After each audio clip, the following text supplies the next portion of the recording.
Bakunzi ba Gitega Entertainment TV tugira tubayagire ku rugendo twagize ku mashure amwe y'uburaro yo mu gisagara ca Gitega aho twagendeye lycée Gitega, lycée Notre Dame de la Sagesse na lycée Sainte Thérèse. Umuyobozi w'ivyigwa kuri lycée Gitega amenyesha ko iryo shure giteguriye kwakira abanyeshure mu buraro kubafungurira no gutangura ivyigwa kuyu wa 18 Nyakanga. Turiko turitegura ngira murabona nkaje inyuma yanje mwabonye abantu bariko barategura intebe bazipanga mu birasi. Nivyo turimwo kandi twimbira ko bizogenda neza, twiteguye neza kubera ko abanyeshure harimwo abazoza mu ndaro n'abandi biga bataha.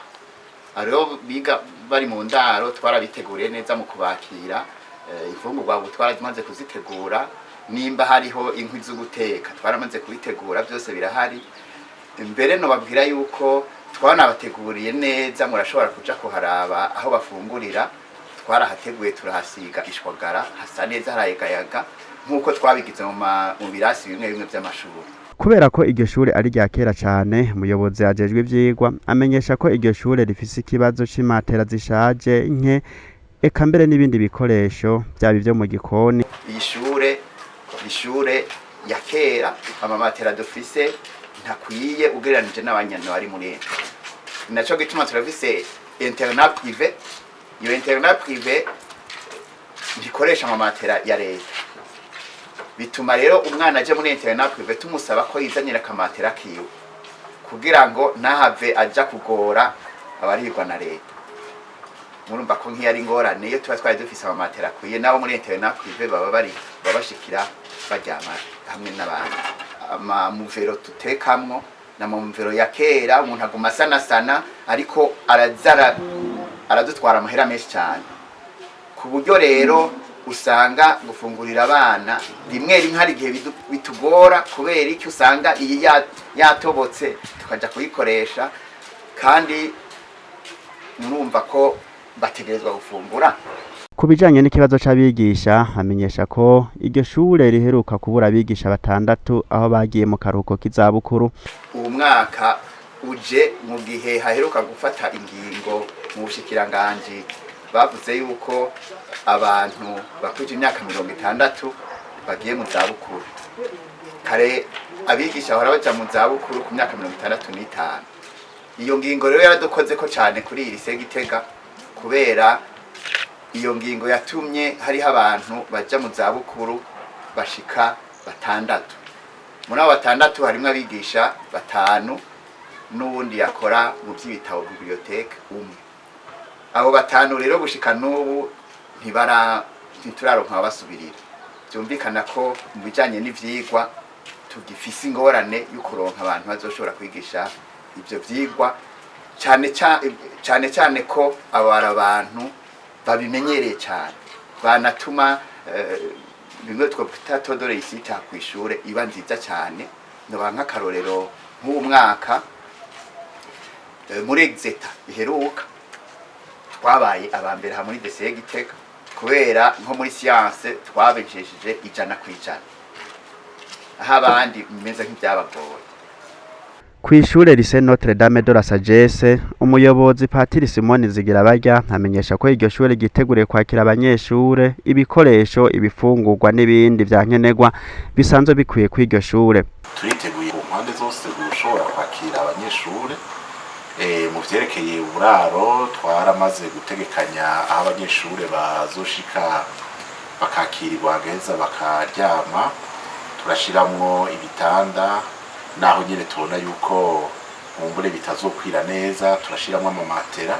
Tugira imana amamatera dusanzwe tuyafise akwiye, kuko twaragiye turaronka abagira neza badufasha batugendera hanyuma bakatugirira neza bakaduha amamatera.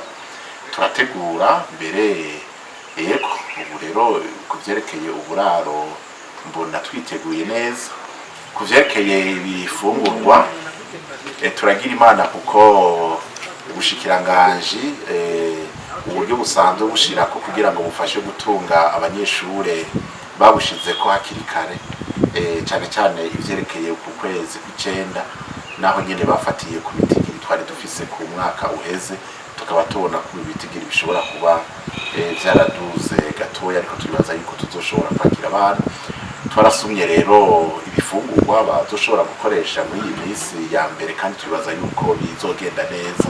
Ku bijanye n'abanyeshure bagendana ubumuga biga kw'iryo shure, umuyobozi asaba gusahirizwa mu bijanye n'abigisha babinonosoye, eka mbere n'ibikoresho mfashanyigisho vyoshobora gufasha abo banyeshure kuko nabo bafise ubumenyi nk'abandi banyeshure. Kuko twebwe ishure ryacu rifise n'abana ego bagendana ubumuga, naho nyene twabonye yuko turavye abungurujwe ku mwaka uheze tukaraba na bashasha bagira ngo binjire muno mwaka, tuzogira ikibazo ku vyerekeye abakozi babafasha, kuko hariho ivyo umwigisha yigishije badashoka bategera iyo batarose uwundi murezi ababa hagufi ngo bafashe kubitegura neza. Ariko naco nyene twibaza yuko tuzokwitura abasanzwe batujejwe mu vyerekeye indero, haba muri komine eka mbere no mu bushikiranganji. Nibaza ko bazoshobora gutegera ico kibazo, hanyuma bakaturonderera abakozi bashobora gufasha muri urwo rwego. Kuri iryo shure Lycée Notre Dame de la Sagesse nyene, umuyobozi amenyesha ko risanzwe ritegekanya internat privé ku banyeshure bavyipfuza, aho umuvyeyi n'umunyeshure basabwa amafaranga 250. Ubushikiranganji bwararekuye nyene yuko amashuri afise uburaro yoshobora gutanga internat privé, na twebwe iwacu ngaha hariho abavyeyi babona yuko abana babo boshobora gukurikiranwa neza bari mu buraro, turaheza rero tukabakira. Itegeko nshikiranganji mbere nuvuga nti ni ry'abashikiranganji babiri ryashizeho ico cerekeye internat privé, ari naryo mbere ryashinze ivyerekeye amafaranga y'ishure mu mashure yose ari mu Burundi. Ryavuze ko kuvyerekeye internat privé ayo mafaranga atoja hejuru y'ibihumbi 300, ko uwosaba uburyo bwo kubaho mu ndara atorenze 300. Twebwe rero ntiturashika kuri ivyo 300. Abavyeyi barereye ngaha baraheza bagatanga ibihumbi 250 kugira ngo umwana ashobore kuba muri internat privé kandi afashwe neza ico kimwe n'abandi bana. Kuri Lycée Sainte Thérèse yahoze yitwa NF naho, umuyobozi ajejwe ivyigwa amenyesha ko nabo nyene biteguriye neza cane kwakira abanyeshure mu buraro, kubafungurira eka mbere no gutangura ivyigwa ku mwaka w'ishure. Ku bijanye n'abigisha, uwo muyobozi amenyesha ko bafise ikibazo c'abigisha, aho kubigisha 40 bari bakeneye basanganye 31 gusa.